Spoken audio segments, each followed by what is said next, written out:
Thank you for... Sorry, Rick. That's okay. Steal your thunder there, sorry. That's okay. And thank you for participating in this webinar.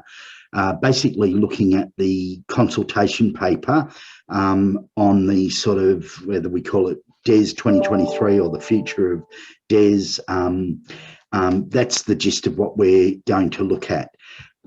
Before we begin, I'd like to acknowledge the Wurundjeri people of the Kulin Nation, who are the traditional custodians of the land on which I am on, and acknowledge the traditional custodians on the lands wherever you are meeting on this online sort of event. I would also like to pay respects to elders past and present, and extend this respect to Aboriginal and Torres Strait Islander people from other communities who might be in this meeting today. So thank you. We've allowed about an hour and a half, and we, as you can see from the panel, we've invited Byron Keating to participate in this webinar for two reasons, or maybe more than two, but two particularly.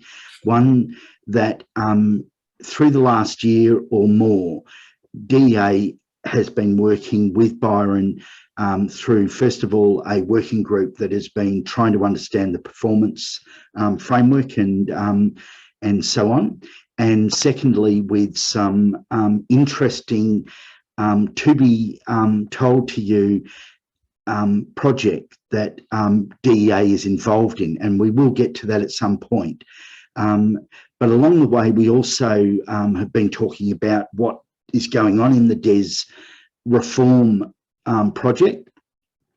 And through that process, we invited Byron to speak at our recent Online Leaders Forum.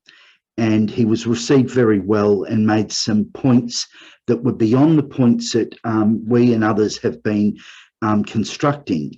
And we thought it would be valuable to bring Byron back to this particular discussion, because this is a critical discussion on what DES will look like by 2023. So Byron will join us. The outline of the webinar will be something like this. This introduction, of course.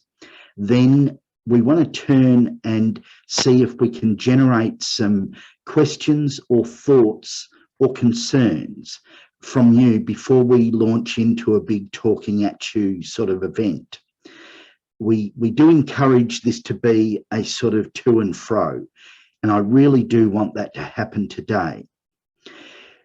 We will give that allowance. Then I'm going to talk to you about the recent DES reference group that was held on Tuesday, and explain, to the degree that you obviously already understand, but explain how that's aligning with the other ways that information is being gathered, because a critical point came out of that reference group specifically related to DES providers, and I want to talk about that and other things. I want to give a sense of the hot spots, if you like, in the thinking that is taking place. A lot of them that you would be aware of. Some are things that I think the way the conversation is tracking will take them somewhere.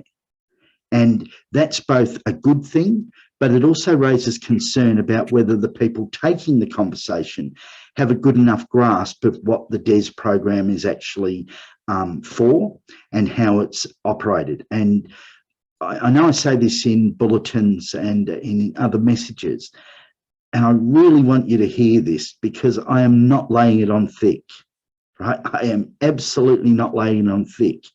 You guys are the experts, right? And I would say that there are discussions that I've been a part of that I think you would be appalled at, to hear how the DES program is being described compared to the way that you do know how it operates. The trouble is there's not enough hours in the day, and I get that. And these things come in and they get framed in a certain way and you respond, right? But what I'd really ask, both from this process today and what the next month or 2 months or 3 months might look like, is to really take it by the horns and while we have to follow some of the thinking that's going on, of course we do, but you can go past that thinking. And it's actually imperative that you do go past that thinking. And we're going to talk about a few ways that you can go past that thinking, including what we will then lead into, which will be Byron's presentation and discussion. And then we will round it back to what we think are the key themes that there will be some sort of process of recommendation or consideration, and hopefully then testing and trialling, and how we can respond or engage or basically assist to improve it. That's the gist of how we will be going. But we will be tracked by questions or comments or whatever. David will keep a good eye on that. And if it means that we stop mid-flow of something, we'll stop and go to that. Because this is your place. The DES program, and more importantly, disability employment, is your space. And as experts, it is incumbent upon you to put that expertise into the discussion. Okay, so we'll kick off.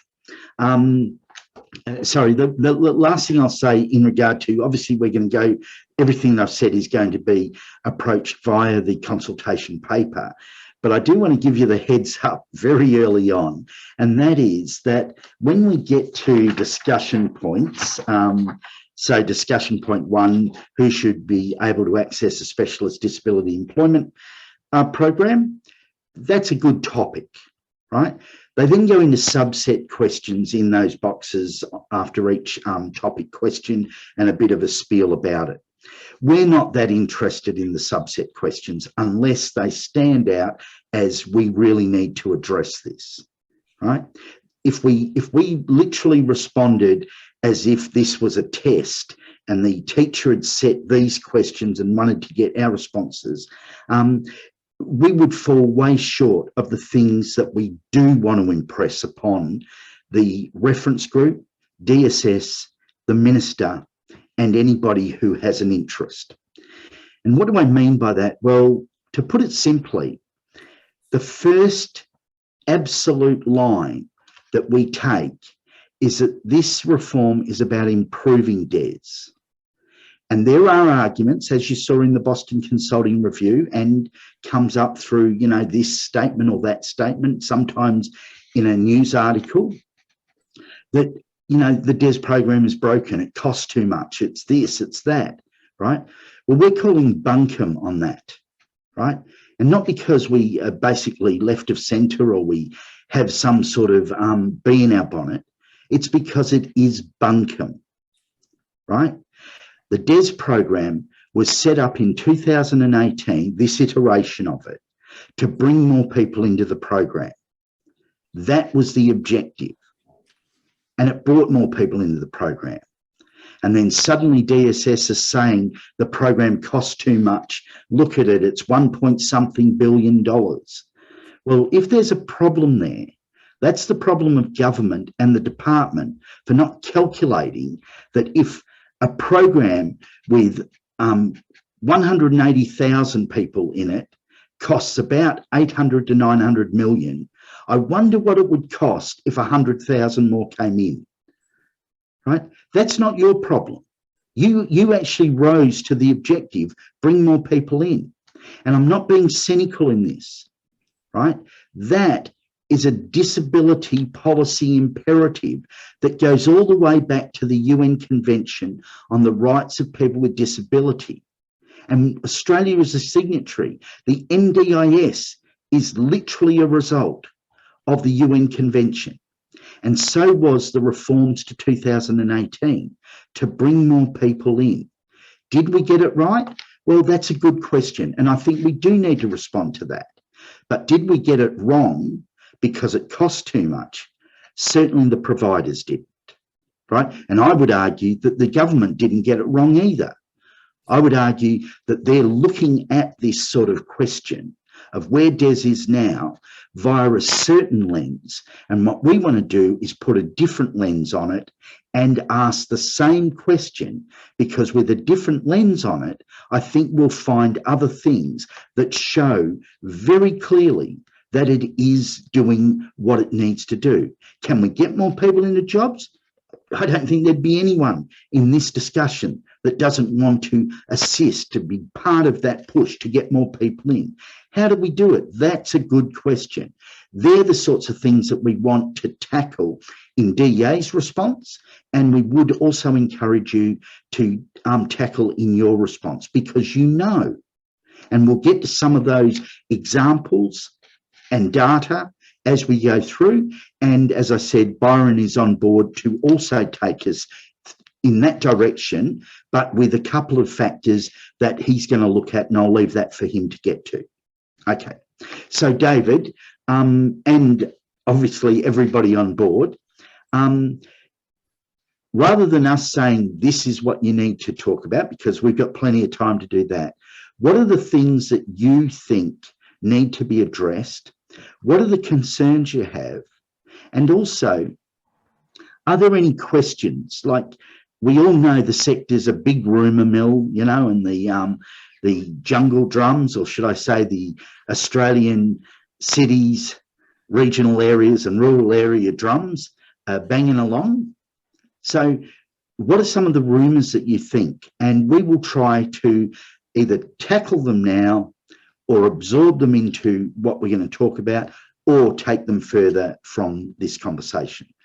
David, is there anything we've got at the moment? Yeah, there's a couple of things that have come through, posted directly. One was about what sort of things are being said about Des in the reference groups. And the other one is about, I've heard DMS is going to be moved to NESM as a first step in an integration to Des moving across to NESM. Yeah. So those still come in, yeah. Okay. The question about what's being said about Des, I'll say a couple of things now, but that will be laced through the set of things that we do talk about. And what I want to do is make 2 points in regard to what's being said.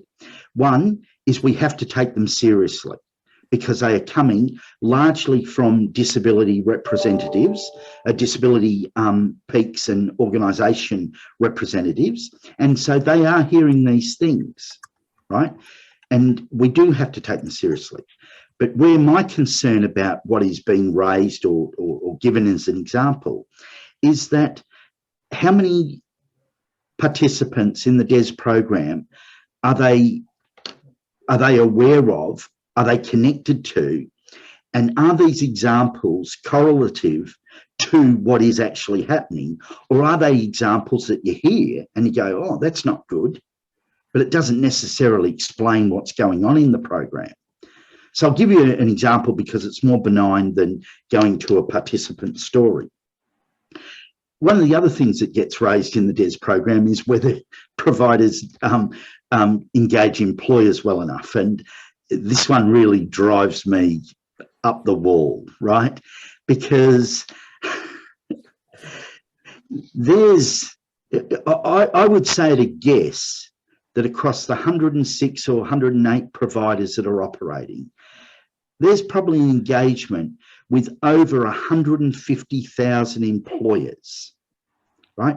There has to be for the amount of placements, right? And if we use the basic calculation of 3 attempts to get a placement, that tells you that you're engaging with employers, right? But we hear over and over again, or the question is asked, you know, whether providers know how to engage employers.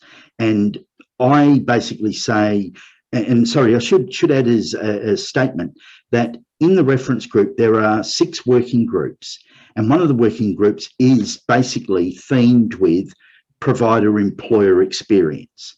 And I'm actually the chair of that working group, and Amy Wally, CEO at AMD, is the vice chair. And where we're at, we haven't got to the recommendations that we're going to submit, but where we're at is basically a three-pronged way of presenting the recommendations. One is the employer voice. And we agree that the employer voice is too far from the policy construction of the way DES operates. I don't think I would say it's a 50-50 participant employer, because the focus is on participants assessed as needing support to get. So I don't think it's a 50-50, but at the moment it's hardly even a 90-10. And I think that imbalance has to be reset. And the way to reset it is to bring the employer voice regarding policy into better into the thinking. The second part is use data and evidence rather than anecdote, i.e. the sort of stuff that I was just saying, where we hear people saying, oh, employers tell us, there's too much going on here. Well, that might be something, and we will hear that if we have employers' perspective in policy development. But evidence, I think, is equally and probably more important, because that evidence has gone to large sets of employers, and the three research documents that we think are the most critical. One is the research done by Cantor for the department and for DESI in regard to employers and disability. The second is the ComCare research, and we had a presentation at our 2019 conference, and that is really robust, quantifiable data that has been analysed, and it creates a sort of a matrix of identification of providers, employers who do know what they're doing and have got disability confidence and do have setups in their organisation to work with people with disability. And then it goes down the scale or the matrix. So that research, and the third research is the COSBOA research, which was commissioned by DSS, which is a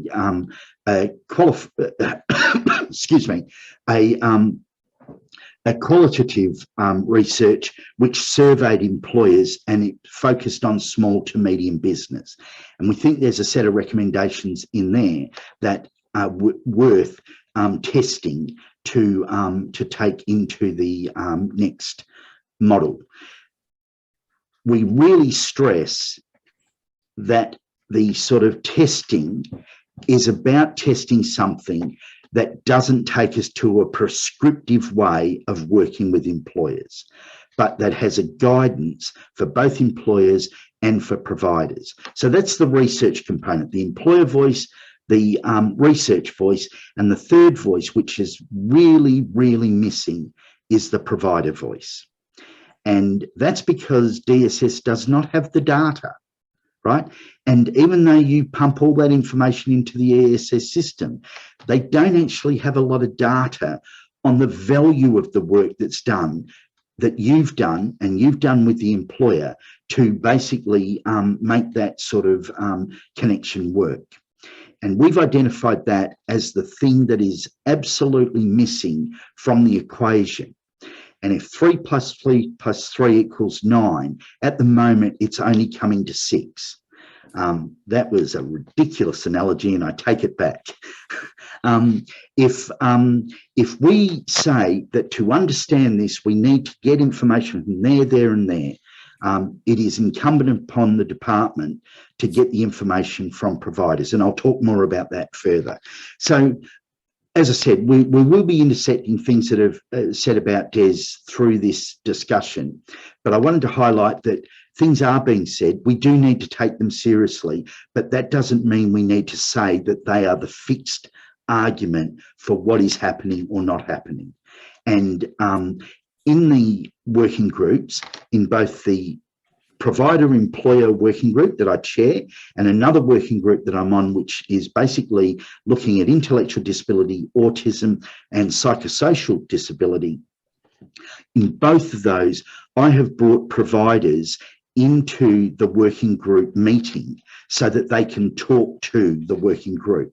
And each time that that's occurred, it has opened the eyes and the thinking of the working group But to do that more constructively, we've got to open more eyes. And that's why we talk to you, to ensure that you get a sort of submission or a response paper in, but we've got a couple of other tips that we will get to towards the end. And the second one, David, was in regard to DMS. And yeah, whatever you've heard, unless you've heard it from the minister and the minister has told you this is what's happening and don't tell anyone else. Well, first of all, now you've told other people, so shame on. No, I've got to say that these are rumours, and that is all they are. There is no constructive development of a way of thinking about DES that is about ESS versus DMS. As you know, topic 1, who should be able to access? There is absolutely a question of who should be able to access, right? But there is not a conversation about one part of DES versus another part. And the argument of where DES will reside in 2023, I think there's a lot more to play out, before anybody arrives at what might happen in that regard. And that's why we need to respond in the manner that we do. David? Thanks, Rick. Now I've got one. This is about TTW. We applied for TTW as a just in case the youth gets moved out into a mainstream program. Have you heard anything about TTW and what's happening for young people in the disability employment model? Yep. So that is a discussion that is taking place in the reference group, raised by some of the disability reps. We are very, we just know. And I'll put it this way: the transition to work in the current job active and heading into the enhanced or a complementary to the enhanced NESM. Currently, there's about 11% of the caseload is disability. Now, bear in mind, that's again a different sort of person or assessed person than is in the DES program. There's a whole lot of factors around what that looks like that doesn't speak to critical factors that are about working with disability. And when I say critical factors, it's not Rick or David or DEA making this claim. The employment strategy was released on Friday, and it's got 4 pillars. And one of the pillars is attitudes. And I'm talking to an audience that does not need to have explained the most critical barriers for a person with disability into work are access and attitudes. And our concern of a sort of the idea of young people with disability just going into the transition to work program because it's there, as if that's an argument. Our concern is that the issues of access and attitude will not get the same hearing, the same reference. I'm talking generally, I'm not talking about particular providers, but we have to talk at a general policy level, and they won't get the same hearing. That's one of the factors. The second factor is the data in DES historically and currently shows that DES providers actually do better working with people aged 15 to 24 than they do compared to the cross market. They do better in the sense of there are more people with intellectual disability and autism in the 15 to 24-year-old cohort than across the program. And we will get back to those 2 cohorts because that's the one that we are going to have to, and I don't say have to as if I'm being dragged to it. I think it's something that we should step into with absolute, we are the people for this sense of that, and that is working with intellectual disability and autism. But to the question of the transition to work versus DES to assist young people, there are more people with from those cohorts in the younger age. There is actually a better gender balance in the 15 to 24-year-old in the DES program. And most of all, the outcome rates are close to 50% compared to around 28%, 29% in the sort of overall program. We've seen data from the department that's not yet publicly available, but you can imagine that we're pushing for it to be publicly available. We've seen the data that goes back to 2010. And again, no one in this call is going to be surprised by what I say, but there are 2 points where the numbers drop dramatically of eligible school leavers or people aged 15 to 24 coming into DES. And they are in 2011 or 12 when that ridiculous policy change was made and cut out the ability for DES to work in and with schools. And then, of course, in the 2018 iteration, when the risk-adjusted payment model put a pressure on the capacity to basically afford to work with that participant group.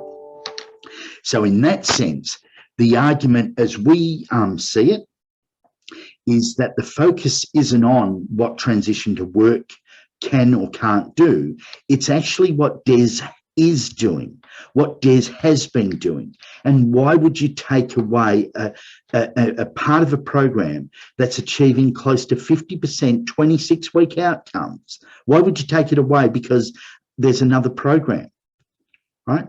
Now, I want to get to a point, and this is a big one in regard to considerations. And there are some discussions, and I find them very concerning, and they are to do with the argument that a DES provider reinforces segregation, right?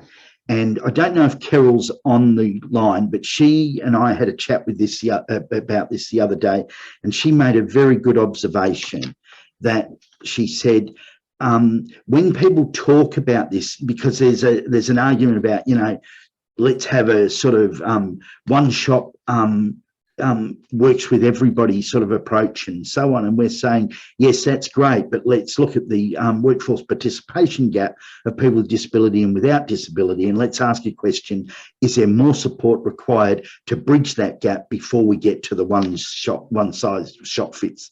I can't even think of the saying. You know the one I'm talking about. One size fits all. Yeah, one-stop shop, that's it. For all participants. Like, before we get there, let's concentrate on the reasons for why there is segregation, because there's not segregation in DES isn't a concept of segregation. DES is actually arguing to get people in mainstream employment and assist them in there. And Carol put forward that idea, I think you've seen the cartoon, about equity and equality.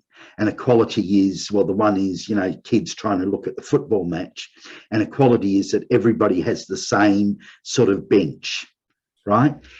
Trouble is that one kid is shorter than another. So just being on the same bench doesn't give them what equality thinks it's giving. Equity gives that kid a size, a bench that he can or she can look over the fence at the same time as the kid who can, from the bench that's established there, can as well. That's simplistic, and we're not trying to wrap the argument up in there. But what I am saying is that the argument of the one-stop shop, the sort of, you know, Job Active or NESM being the sort of be-all and end-all, we don't buy the argument. We don't see that the evidence is there to make the argument. But what is happening is, anecdotally, there's things being said about these things. So we will go back to the data, back to the evidence, back to the demonstrable work that DES does, and highlight that and say, well, it's a phrase that we use a lot, and that is be careful of throwing the baby out with the bathwater. And it goes back to our point that we're reforming to improve the program, not reforming because it's broken. Any others, Dad? Yeah, there's one more, and it's about have there been discussions about a cohort-orientated model being developed? And by that, they've said either by disability type or by different cohort types, such as mature-aged or young people, those sort of models being thrown around at all. Yeah, look, they're in the mix of discussions. I don't know that they are getting a lot of traction because, well, to start with, excuse me, the DES program allows specialisation to begin with, right? And that's before you define specialisation. So if you bid for a generalist sort of bid, that doesn't mean you can't add specialisation to what you do anyway, right? And this is something that got lost in the mix leading into 2018. And as we settled into the usual, there's the ESS system, here's the compliance bucket, here's the sort of whack on the back of the legs because of this, and so on and so forth. And this is one of the things that we're talking about. I know it's drifting a little bit, but it will get back to the question. This is one that we are talking to the department about, and that is that the program, and that means a fair chunk of the providers, have now been around since whether it was 1988, 1990, 1992, or in the 90s. Well, that's over 25 years. That's 30 years, right? And even the providers that have been in the sector for less than 20 years have been in the sector for 10 plus years. And at what point do we acknowledge the maturation of the program and the provider business, and then talk to the sort of things that need to be double checked for auditing and compliance purposes? In the way that it operates now, we spend more time, or the government as the sort of guardian of the program, spend more time dotting I's and crossing T's, that we would ask, we would put forward a not relative to what you're buying, right? If the department identifies what they're buying more clearly, i.e. the objective to bring more people in, and everybody's clear on that, or whatever it might be, then they can focus on double checking those things. For example, going into 2018, and we will raise it again, we argue that the job plan on ESS is outdated, outmoded, and not consistent with a person-centered approach. And all you need in the ESS system is a question: is there a job plan in place, or has it been reviewed? And you tick yes or no. And when the desktop checks are done, they check and they check 20 files and they check that 19 have job plans, and they go, great, right? We seem to be spending a lot of time operating to a computerized system for the sake of the system. That takes us back to specialisation. You wondered if we were going to get back, didn't you? It does, because the onus should be on who you're working with, and that is coming up a lot in the reference group and the discussions. If I said if someone asked what is the number one thing that is being discussed, it's individualization. And we are making it clear that tailored, the word tailored, should be removed from that, because it is being used so much for departmental purposes and systems purposes. We argue that if you say person-centered, that should be demonstrable via the evidence-based person-centered approach that is used in disability services and has been used for over 20 years, not just taking the phrase because it's a neat phrase and applying it. And you can take that concept, person-centered, you can put it through the disability service standards, which is the quality assurance system that you have to meet. You put some teeth into the quality assurance system and you operate directly to the individual. They're the sorts of things that advance the program, that improve the program. And in that sense, the question of mature age becomes either a specialisation through procurement or a specialisation through shining your own shingle. Right? We think that one of the things that the DES program has dropped the ball on, and we do need to do better, is working with intellectual disability and autism. We accept that systems, and that's particularly the risk-adjusted payment model, we accept that those things thwart the ambition of how you could and what you could do in that space. But for 2023, we will be pushing that the DES sector and DES providers have to work more with those cohorts, because they are part of the disability sort of family, and they are, as we can see in the NDIS, in their tens to hundreds of thousands, and yet still in the DES program we sit at about 2 to 4% of that cohort.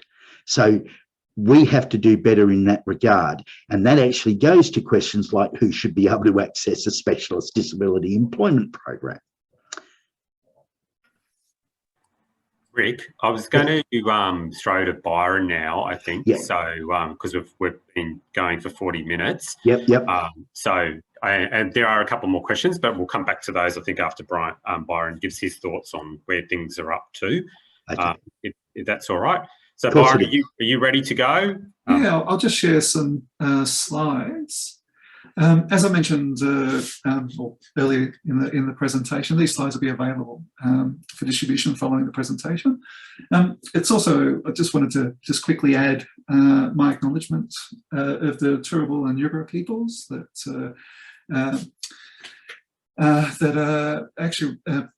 that occupy the land on which QT resided before we moved in, and have always acknowledged that these lands have always been a place of learning and culture.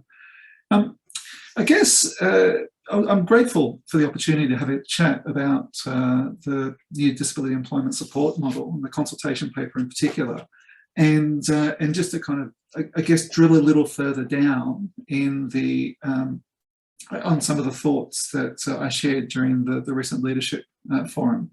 So let me get into that straight away.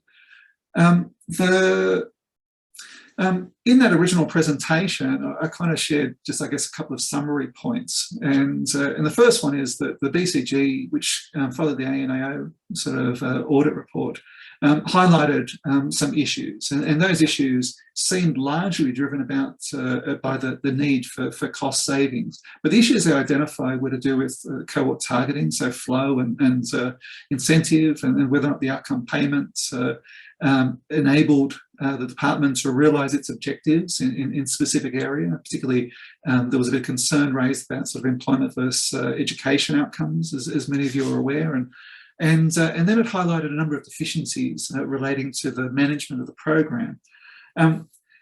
Some of the more critical language that was used at this time talked about fit for purpose and questioned whether the current DES was fit for purpose. And I was actually really happy to hear Rick sort of challenge that assumption, because I guess, you know, we're all familiar with the adage that statistics can be interpreted in many ways, and I guess my analysis of the data the BCG relied upon to inform their recommendations is that many of those assumptions they make could be challenged, and as a consequence, many of the observations they made and the recommendations that flowed from those observations could also be challenged, and I guess that's a bigger picture. I know that Rick and others are doing their best to carry that message forward in the working groups.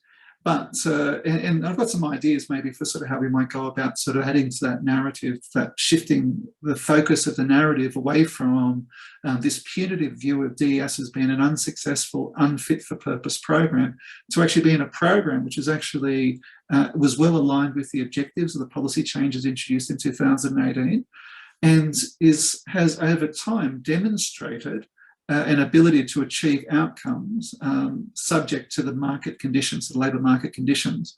And the research we've done would suggest that the outcomes we're achieving in the Disability Employment Services Program are comparable to the outcomes achieved in every other program, and that the main factor that varies is actually not the quality of the support provided, but the labour market conditions. If you actually look at the outcomes, they actually track almost perfectly over time. So that kind of thinking, that sort of framing that was, as I said, flowed from the ANAO report and then for the BCG review, led into this proposition that we needed to develop a new employment services model for disabled persons. And that kind of assumption, I think, can be challenged, but here we are now confronting what does that model look like? And I guess that's the purpose of the consultation paper. I think there's and I don't dismiss the importance of actually challenging those assumptions. I think it's quite important that be done. And I've got some thoughts as to sort of how that might be done more effectively, or could be done effectively. But I also think that we also need to recognise that for the opinions we're going to be putting forward as part of the consultation process, and I'll also be putting a submission in, we need to ensure that those comments are related to the questions that are being asked. Otherwise, we run the risk of them throwing out the baby with the bathwater. So, good ideas being tossed aside because they challenge the approach that's been taken. So, so the question I guess I would start my thoughts with is this idea: is a train already left the station? And I guess probably in as much as the government's not actually asking us, should we change DS? It's actually asking us, how should we change DS? And in particular, what should this new disability employment support model actually look like when we actually do change?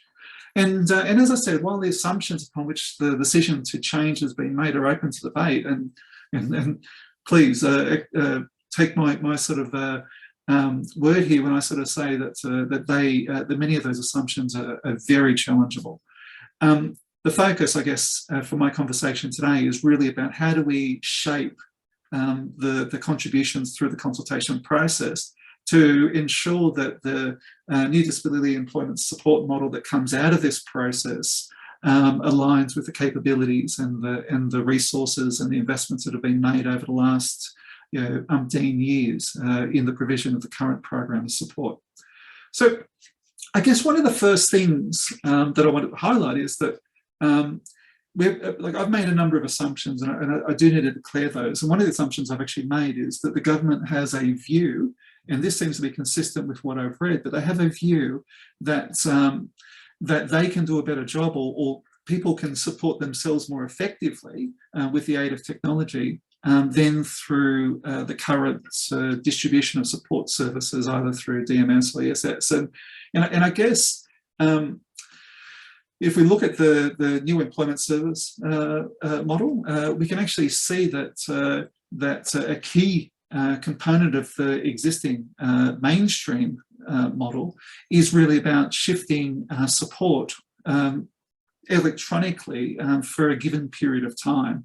And I guess if we kind of, and whilst what amount of time would sort of constitute that electronic support that before they come into a more supported sort of process, the sort of data that we have at the moment on membership, cohort membership, would suggest that around 35% or so currently have been sort of unemployed for less than 2 years and receiving some sort of moderated support program. And I guess that if we kind of acknowledge that the government's going to likely focus, given our experience with NASM, likely focus on those earlier sort of cohorts, it may not be as much as 2 years, it may be less, it could be 12 months, 18 months or less. But the likelihood is it's going to reduce the size of the market available to a contracted employment support scheme. And so whatever that scheme looks like, let's call it the new disability employment support model or DESM. DESM is going to likely require fewer providers. So that's a key assumption here. They're going to require fewer providers because they're going to require fewer organisations to provide that broad-based support that's currently being provided under the current DEAs. And now the ambition here is to provide cost savings. So the government wants to reduce sort of the money they spend on this program. That's a well-established truism. And they also want to reduce the degree of churn. So the amount of people who come in, get a short-term outcome, cycle through, and the goal of shifting a proportion of the cohort into DESM is really about achieving those two complementary objectives. So the one about reducing the cost of the program, and two about supporting people and reducing the undesirable sort of or perverse outcomes that they've identified within their analysis. But you can see down there the big question mark suggests that one of the key concerns here is, well, what is that other part of the program going to look like when it kind of washes through? So how much does the government section off for electronic support, and how much, and who sort of flows through into the bottom of the glass there and is subject to support through DESM, this new sort of support model. And I guess that's the questions that they're wanting us to sort of provide some guidance and support with. And question 1 and 2 is clearly about sort of access. So they want to, so a key assumption here is that they want to reduce flow, make it harder to enter into the bottom of that glass, that question mark space. And what they're looking for is guidance, information from you, support from the community to identify who should be let through, I guess, and what processes can support the identification of or what they fund, I guess, within that program that sits in the question mark space there. In the third and fourth question, there's really a concern here about how do we support participants, and that's really the key assumption here is that, and this kind of comes out in the comments that Rick made, is that the providers are actually not doing a nuanced enough job. So that we're in the first sort of two questions, it's, we're letting too many people through. And the second question, it's when they get through, they're not being serviced effectively. And that kind of talks to this issue that we need to, there are missing capabilities that need to be developed or accessed in order to support disabled persons more effectively to find employment. In the fifth question, the focus is very much on helping employers, and there's an assumption here that there is untapped employer demand, that at the moment there's a bunch of employers out there that either aren't being serviced effectively or who have a demand and are not able to meet that demand at the moment, potential demand at the moment for people with disability who are unemployed. And I guess the corresponding sort of challenge there is that what sort of mechanisms could be used, incentives could be used to reduce barriers to accessing people with a disability.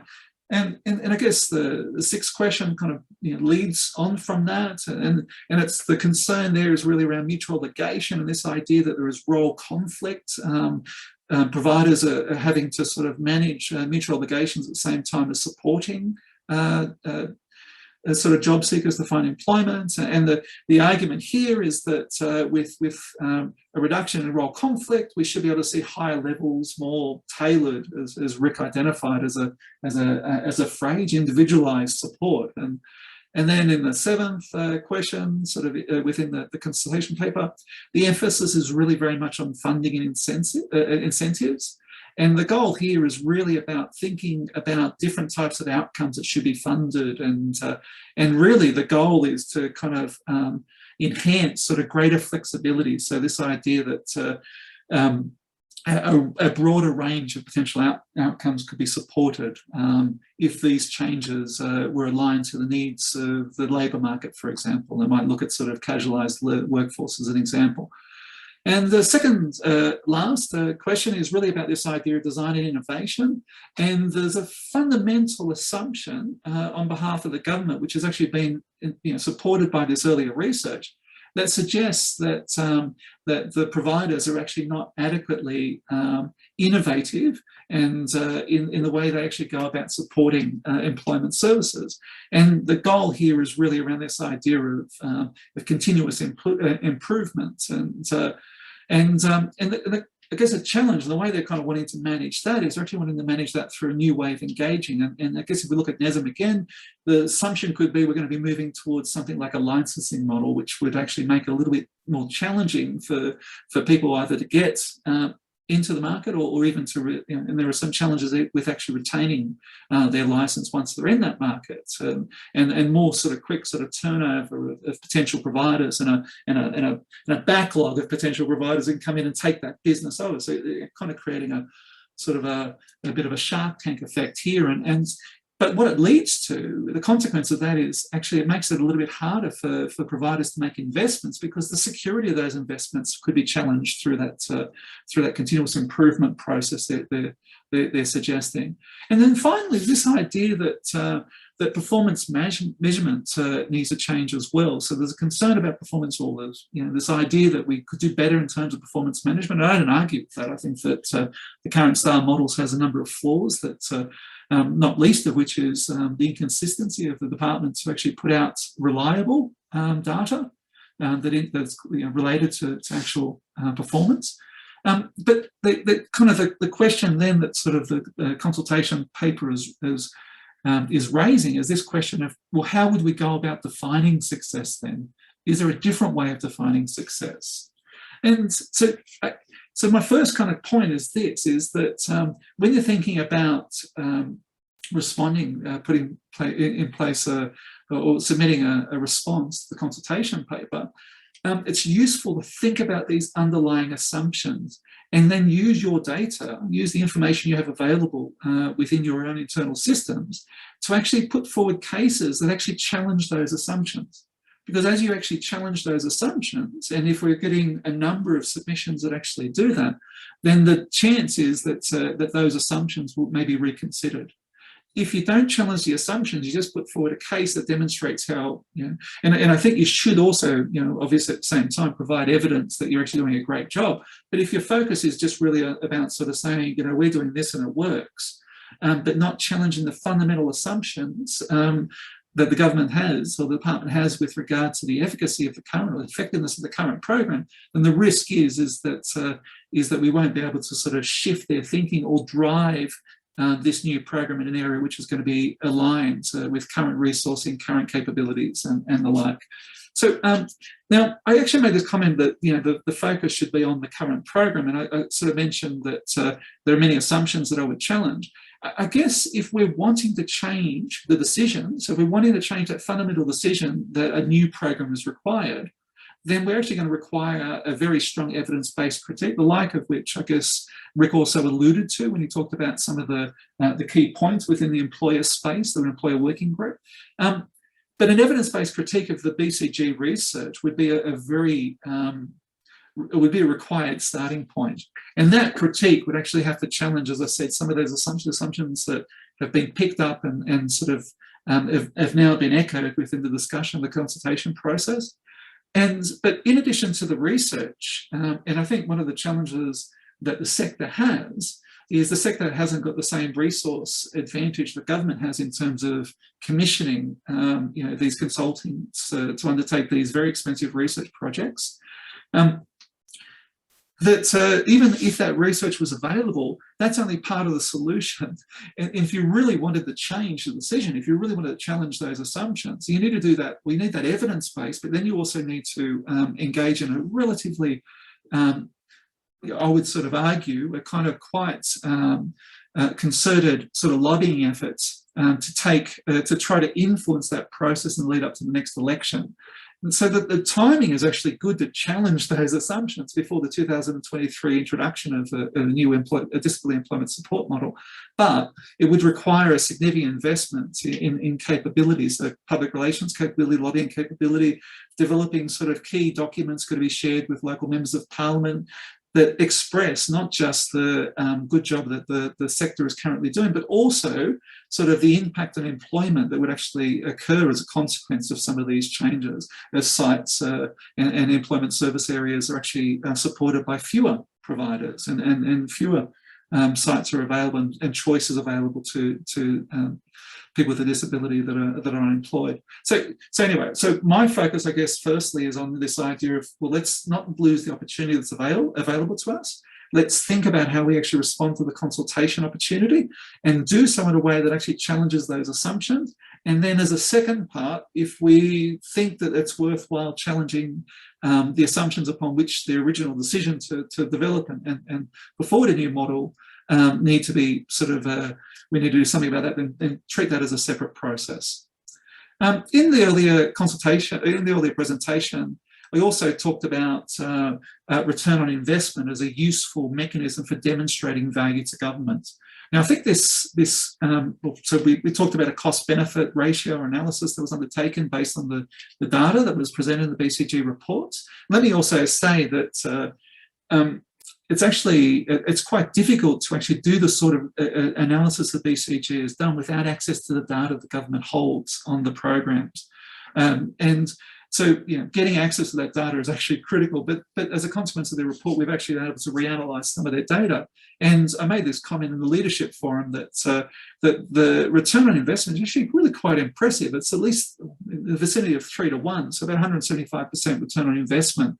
So that's the cost of the program, which is currently around 1.25 billion in 2019 and 20, and then the sort of the contribution to gross domestic product that the DS program provides, and that's based on employment outcomes. I'm not going to talk at the detail about this, but this is the background information we use to sort of calculate that contribution to GDP, which will be in the slides.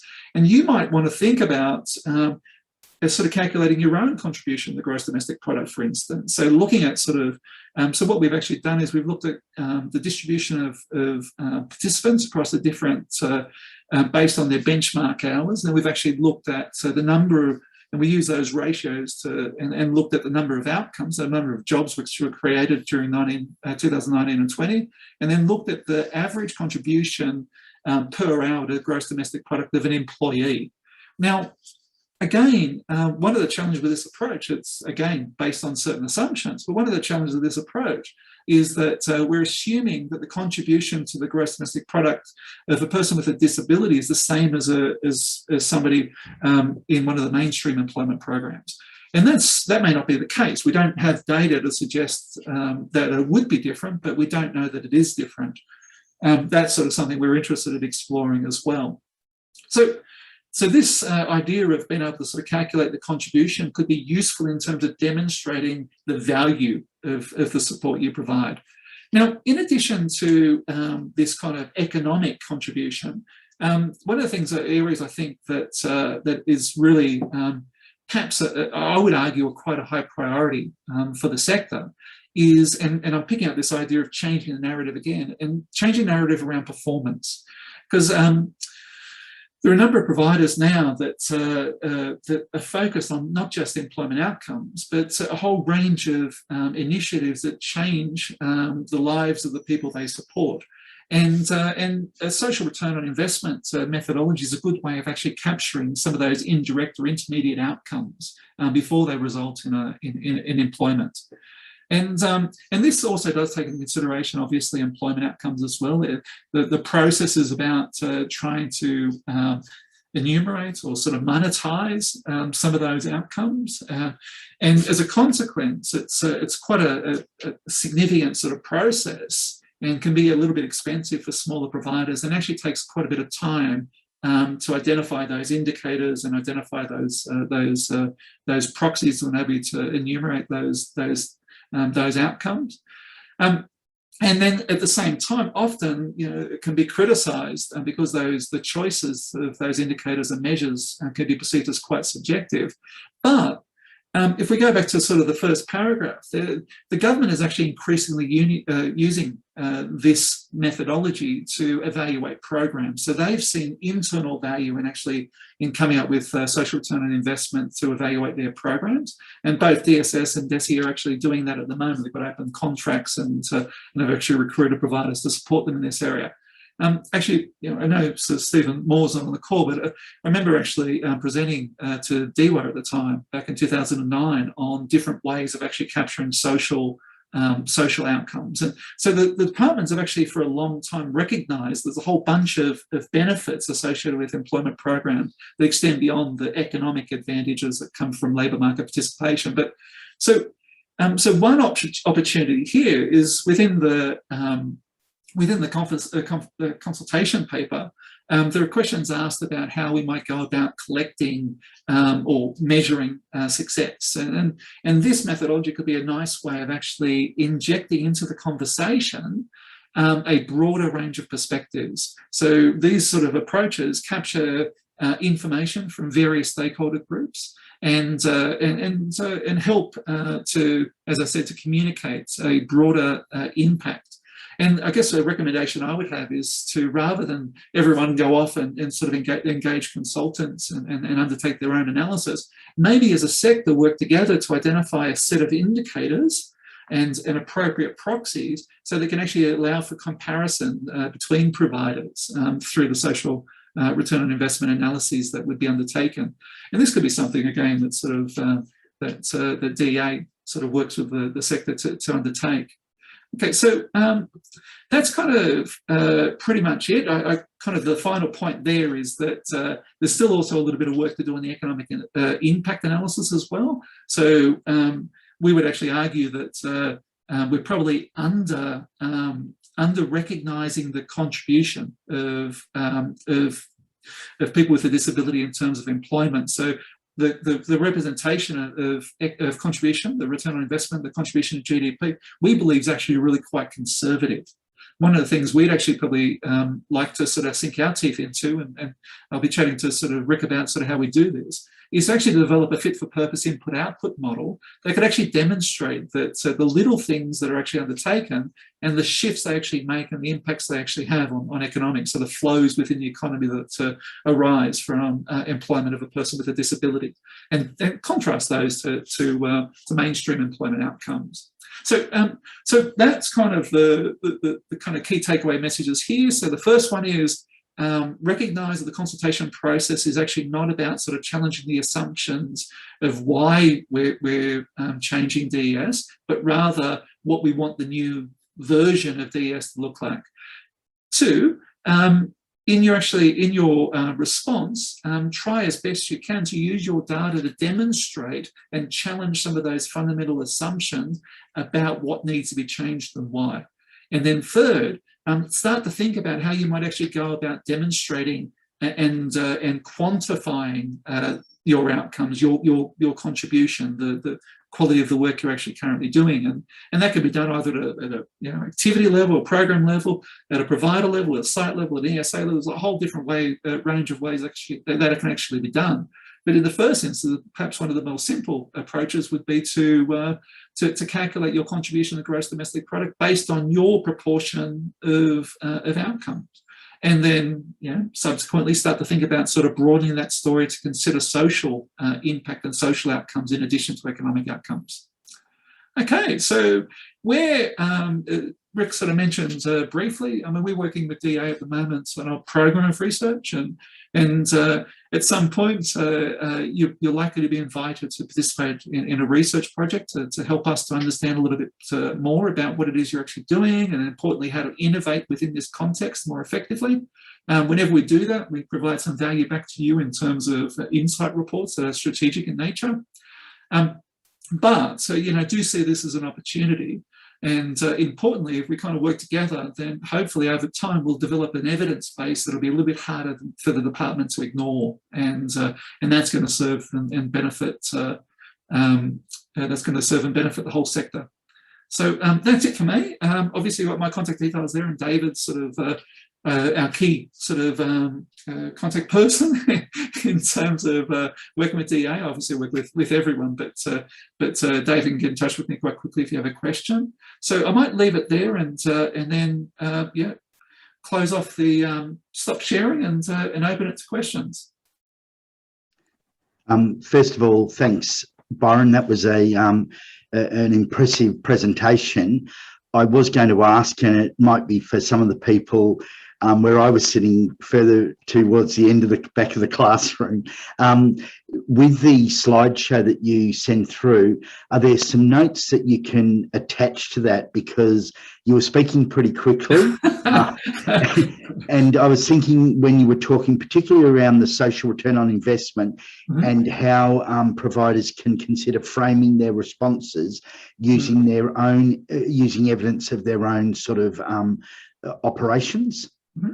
If just some notes on the points you made, not asking you to do a lot of work, if it's already there, that'd be great as well. Yep. So there's two kind of, I guess, comments I would make. I guess the first one is NDS a little while ago did some work actually looking at this. They developed the social impact model. Now, they didn't go through the process of trying to enumerate what the economic or the monetized value of those social outcomes would be, but there's a nice kind of list of different sort of impacts, different social impacts that you know, providers, and they're obviously focused not just in employment, but sort of disability more broadly, that providers can consider. So that's a document I could actually you know, sort of point people to. In terms of the, I guess, the process, and I guess without going through a formal social return on investment process, I guess the first part would be sort of just